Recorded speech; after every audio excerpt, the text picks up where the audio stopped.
¿Qué tal, camaradas? Qué gusto saludarlos. Pues es un gustazo volvernos a encontrar nuevamente.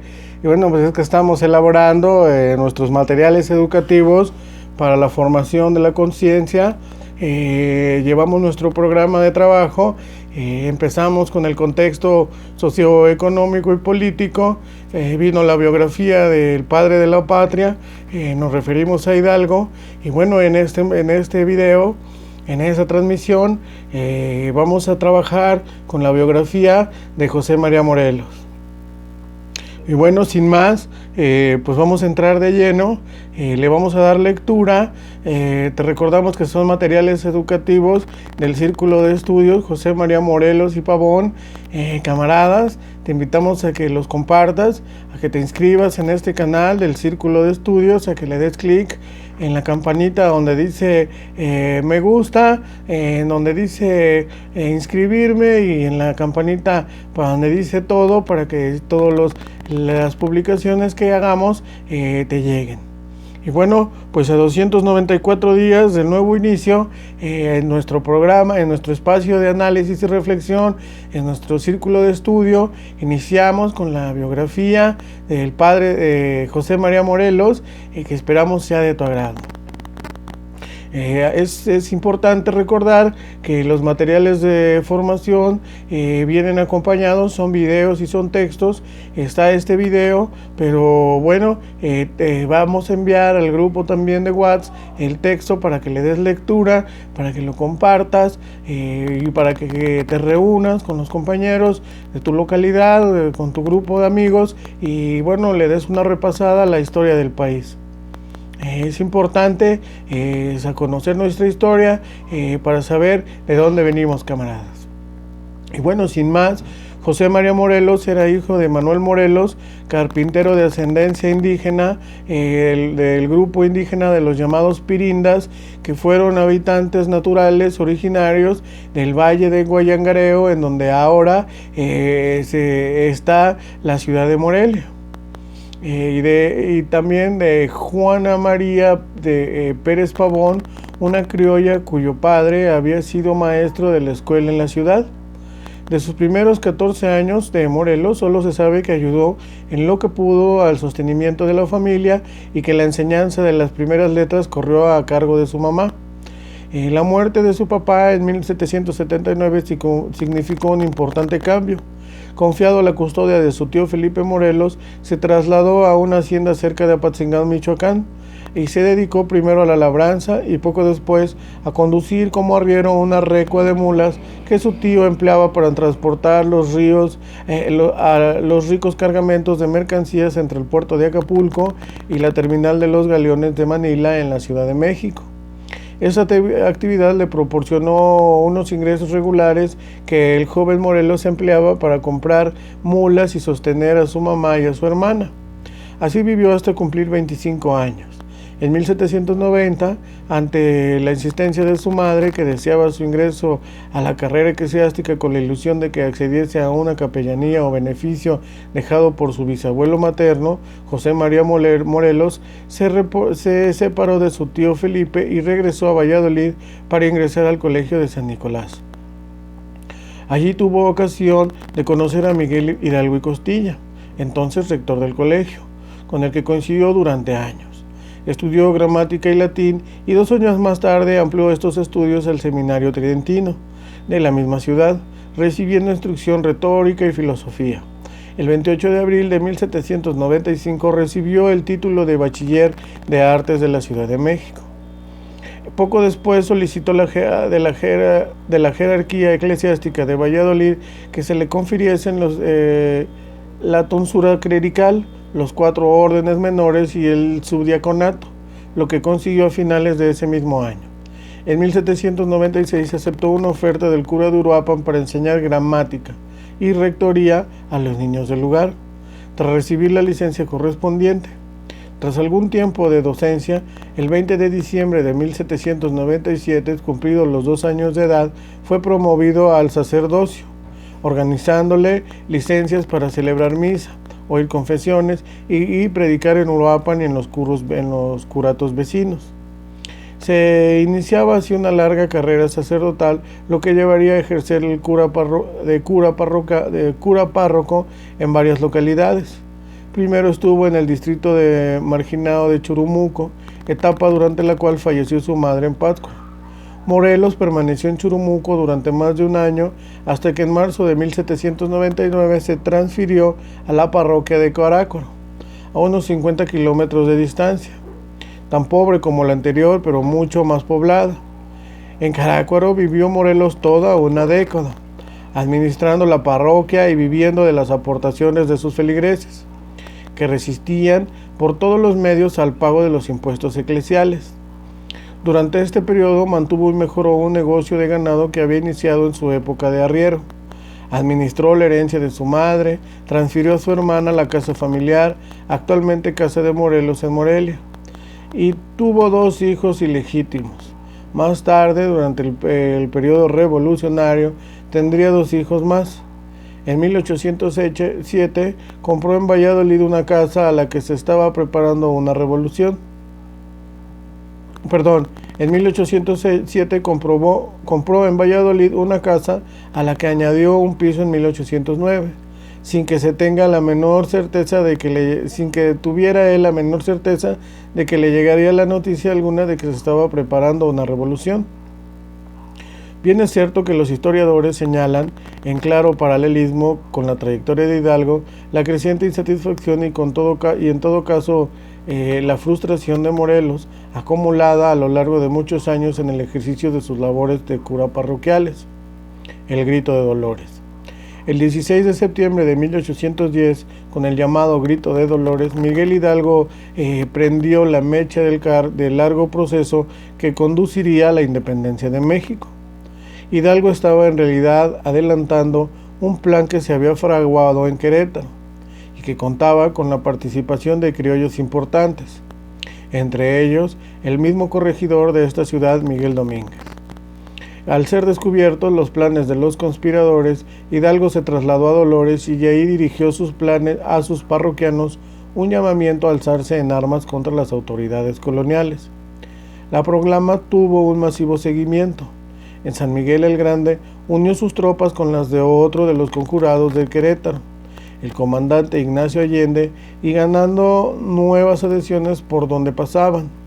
A finales del mes habían ocupado ya las localidades de Celaya, Irapuato, Silao y Guanajuato. En octubre de 1810, conocedor del levantamiento de Hidalgo, que había sido un rector en San Nicolás, José María Morelos decidió visitarle al hablar con él. Al parecer su intención era ofrecerse como capellán, pero al transcurso del encuentro que tuvo lugar el 20 de octubre, Hidalgo lo convenció de que aceptara una misión más importante: marchar a la costa del sur, reunir tropas y tomar el puerto de Acapulco, que Morelos además conocía muy bien. El 25 de octubre, acompañado de una veintena de voluntarios mal armados, Morelos partió de Carácuaro hacia las tierras calientes del sur, en calidad de lugarteniente de Hidalgo. La actividad insurgente de Morelos duró 5 años, a lo largo de los cuales fue capaz de desarrollar 4 campañas militares, además de una obra política, doctrinal y administrativa en la que se recogió un pensamiento avanzado, innovador y cargado de sentido popular y social.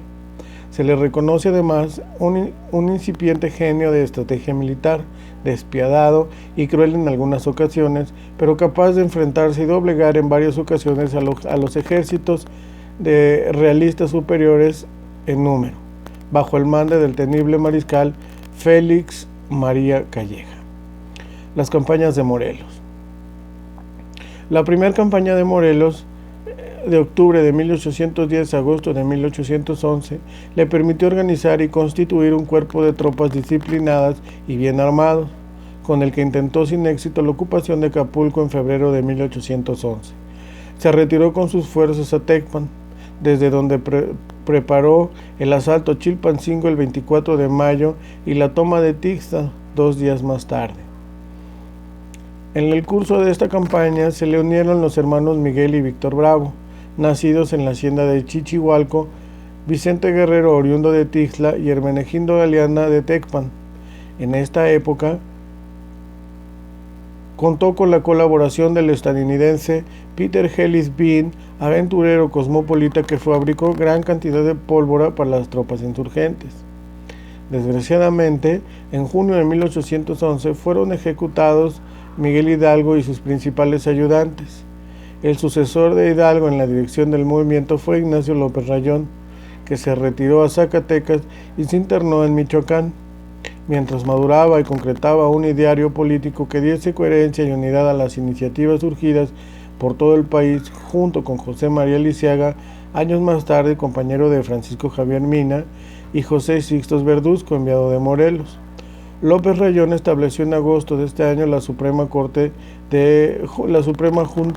Nacional de América. La mayor objeción que Morelos puso a esta junta fue su declarado acatamiento de la autoridad del rey español Francisco VII, en ese momento prisionero de Napoleón, obediencia definida por Rayón como una medida de prudencia y moderación. Este fue, por lo tanto, el primer núcleo de gobierno insurgente, que se atrajo la simpatía de los adherentes, de los intelectuales y hacendados criollos que deseaban establecer un sistema de junta similar al implantado en las provincias de España. En la Ciudad de México se inició en este tiempo la formación de una sociedad secreta llamada los Guadalupes. En agosto de 1811, Morelos contaba, según sus propias palabras, con 4 batallones en pie de guerra, uno para proteger los puertos de la costa, otro para el veladero fuera de Acapulco, un tercero en Tixla y el último en Chilpancingo, para encargarse del abasto de pólvora. Desde el primer momento Morelos se inclinó por la proclamación de algunos principios revolucionarios, tomados de sus conversaciones con Hidalgo. En Aguacatillo, el 17 de noviembre de 1810, había anunciado el establecimiento de un nuevo gobierno y en este decreto incluyó la absolución de la esclavitud, que confirmaría con solemnidad a principios de 1813. De los tributos y de las tesorerías de las comunidades, este decreto está considerado como uno de los más importantes de la historia social de América Latina.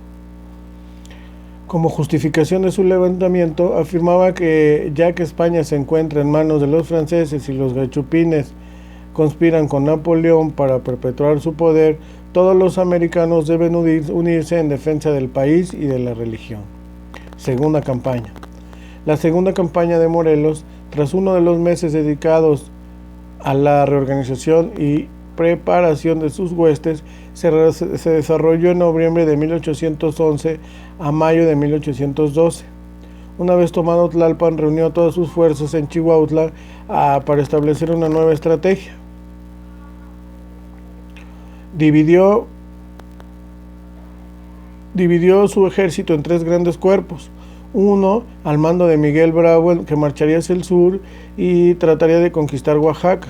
El segundo dirigido por Hermenegildo Galeana, que atacaría y dominaría Taxco, y el tercero bajo la dirección del propio Morelos, que avanzaría hacia el norte y entraría en Izúcar sin combatir el 12 de diciembre para atacar Tenango y Tenancingo antes de llegar a Cuautla, Morelos, ocupado el día de la Navidad. Se ha discutido acerca del por qué Morelos no siguió hasta Puebla, cuya conquista hubiera constituido el anticipo de la caída de la capital. En su lugar, dejando guarecida Cuautla, prefirió correr hacia el oeste para unirse a las tropas de Galeana estacionadas frente a Taxco.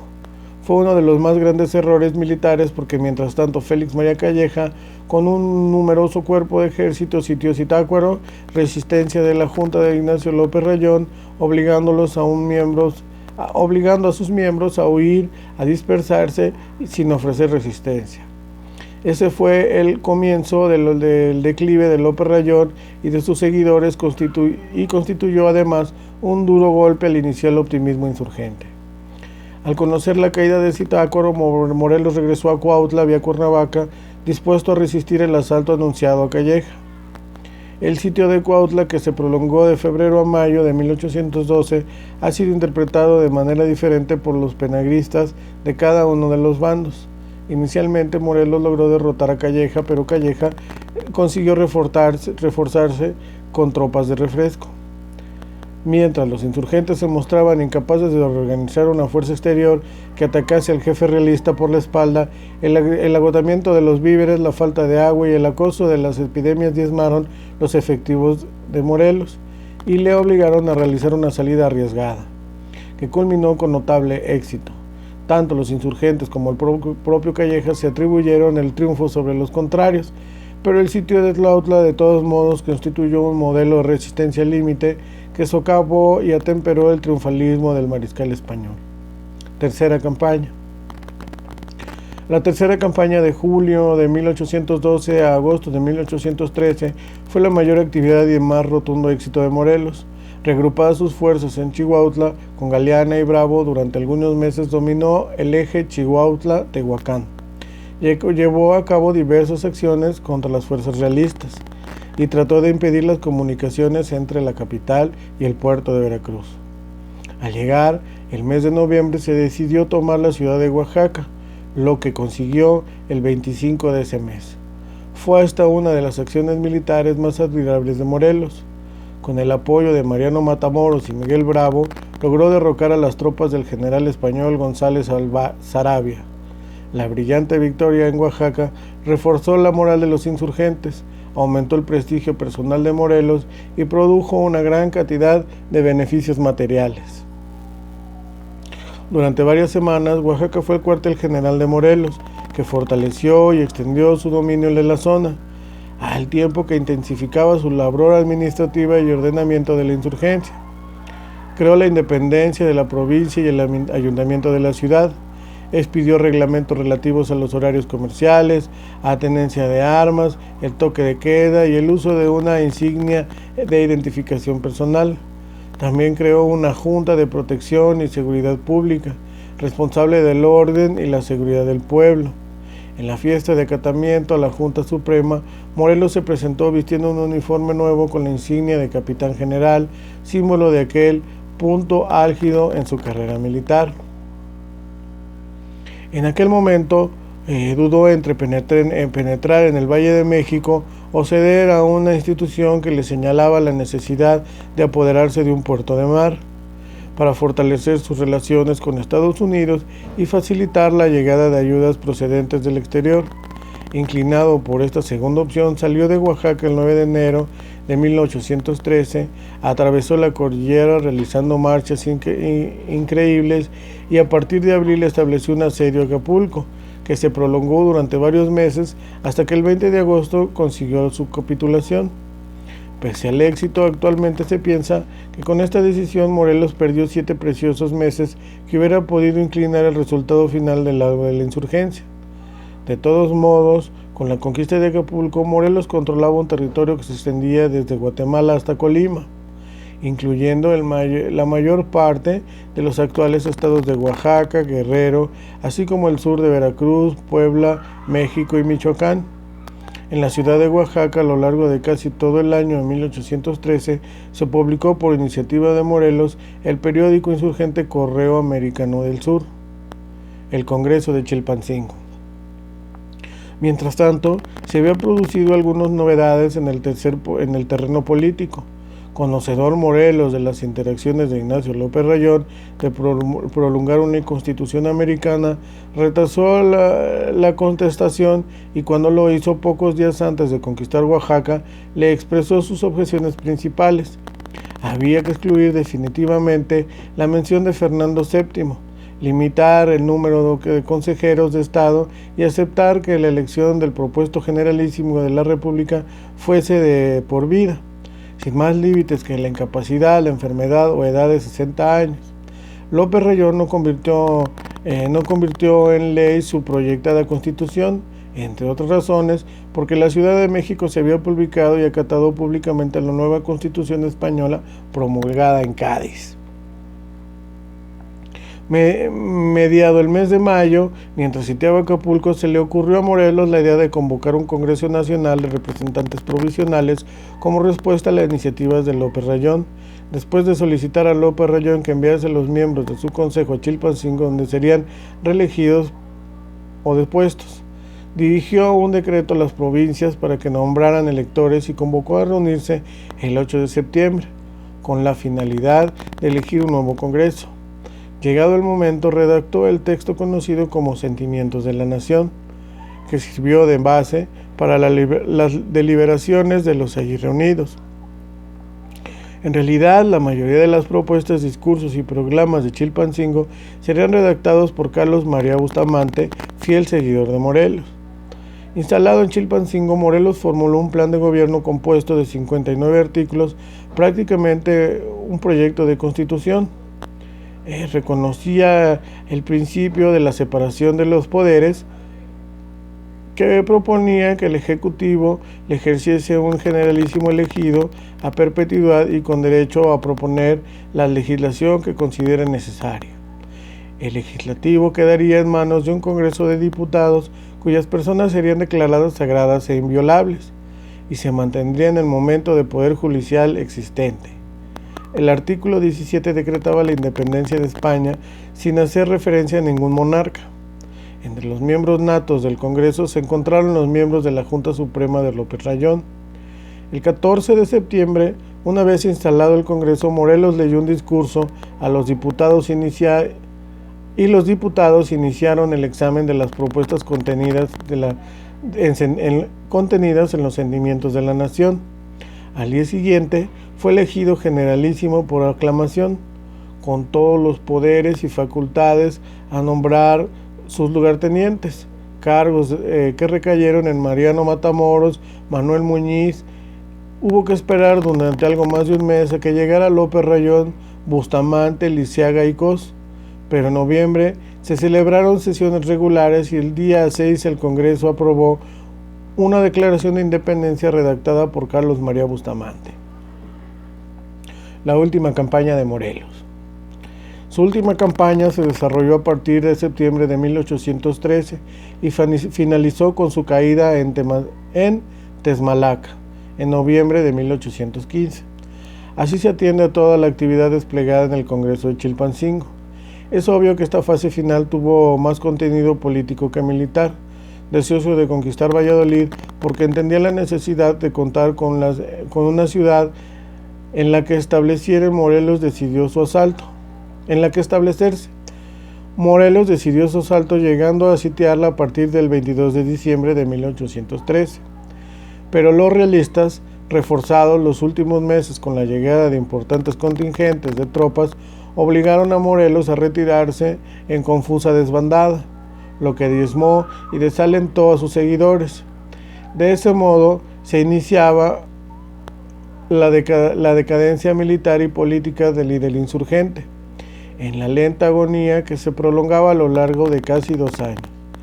Félix María Calleja, que había sido nombrado virrey de España, de Nueva España, en sustitución de Francisco Javier Venegas, aprovechó esta sustitución para ejercer presión en todos los frentes. Avanzó sobre Chilpancingo, lo que obligó al Congreso a emprender una marcha incesante que lo llevaría finalmente a la ciudad de Apatzingán, rumbo a Jalisco, donde acabó de discutirse y se proclamó el texto constitucional el 22 de octubre de 1814. Morelos, entre tanto, había renunciado al poder ejecutivo y dejó de ejercer mando militar alguno, excepto el de las tropas de su escolta. De regreso a Acapulco, vivió momentos muy dolorosos al enterarse de la muerte de sus más fieles seguidores, Mariano Matamoros y Hermenegildo Galeana, los brazos ejecutores de su estrategia militar. Corriendo de un lugar a otro, medio escondido, rodeado de un escaso contingente de tropas, repelió a las fuerzas enviadas para capturarle. Participó con fidelidad admirable en los trabajos del Congreso, mantuvo sus principios y discutió algunas de las medidas que pretendía tomar los dirigentes de la insurgencia. A mediados de 1814 solicitó a su colaborador Peter Ellis Bean que se trasladara a Estados Unidos en demanda de ayuda de armamento. Bean conoció al francés Joseph A. Humbert y a través de este contacto con José Álvarez Toledo, refugiado en Nueva Orleans tras su fracaso de Texas.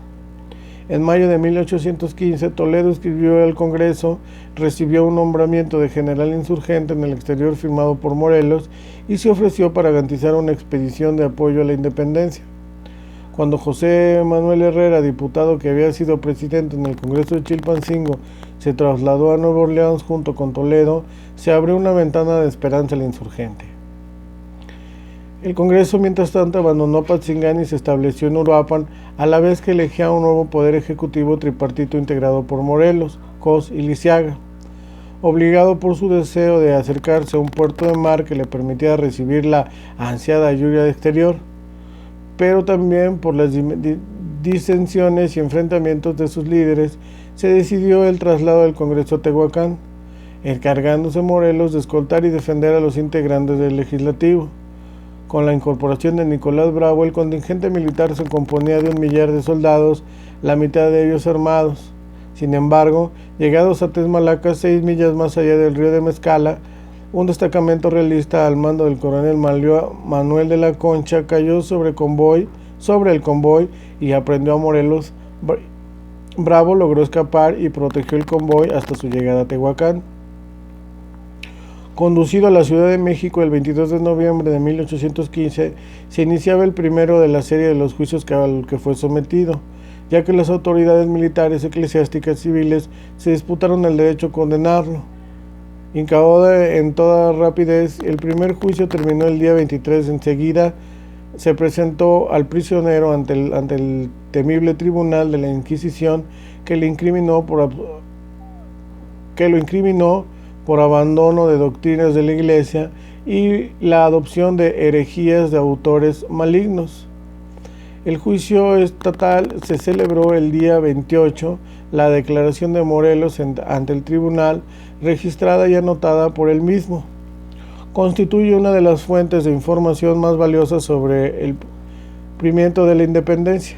Dictada la sentencia de muerte, el 22 de diciembre cayó fusilado.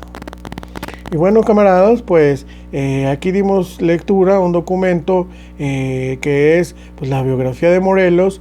Vemos cómo pues bueno, su vida fue intensa, dio varias campañas, cómo pudo incidir en la vida política del país, cómo finalmente se construyó el Congreso, cómo bueno, pues fue fusilado, cómo al final cuando es apresado pues nadie vio, nadie cuando le tomaron su declaración, para empezar pues no tuvo testigos, fueron los mismos que lo apresaron los que estuvieron escribiendo sus declaraciones, y no hubo terceras personas que pudieran corroborar a lo que fue sometido, a los interrogatorios y a las torturas, para que bueno, se arrepintiera de todo lo que hizo.